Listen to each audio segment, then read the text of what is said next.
Action. Action. All right.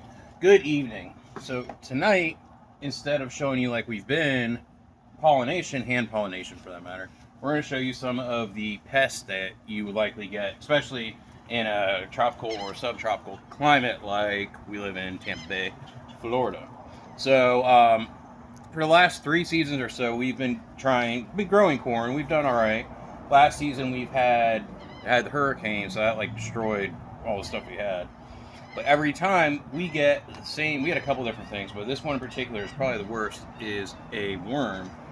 And what was it called again? Corn borer. A corn borer is what we found, what we think it is. So if you want to show them over here, we never even actually see the worm. We just see the remnants, like its poop and all the chewed up leaves. And thankfully we've caught it early, and we can spray for it and hopefully get rid of it. Tony actually, I believe, has found a worm once. I remember her pulling it out, but yeah, I never knew that, and so battling them.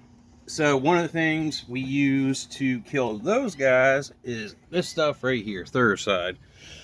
Now, if you're trying to stay organic, this is why we use this stuff, but I would say we are not 100% organic, because come late summer when there's aphids and crap on everything, we go chemical warfare on them. So, but we try to keep as organic as possible for as long as possible.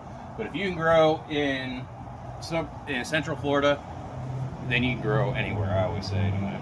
So we use the Thuricide for that, and then today we found we have some aphids, which is the neem will help with the worms and definitely the aphids.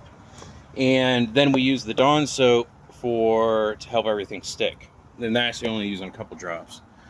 And a handy dandy Ghostbusters sprayer pack thingy.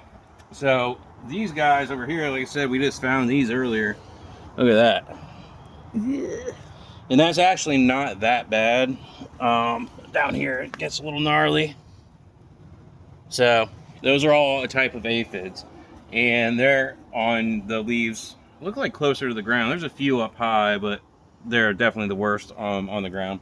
So we'll spray those, get rid of them, and then you can't see them, but there are spider mites. And that was our first pest. But you see how the leaves are a little discolored, and we've cut a lot of the bad crap off, but the neem oil will kill your spider mites too. And plus, if you've ever gardened, you know, what are they? The spider mites, the aphids, all that stuff. There's a million different kinds, types, and you just got to keep killing them, keep spraying them. But other than that, that's all I got. So until next time, YouTube.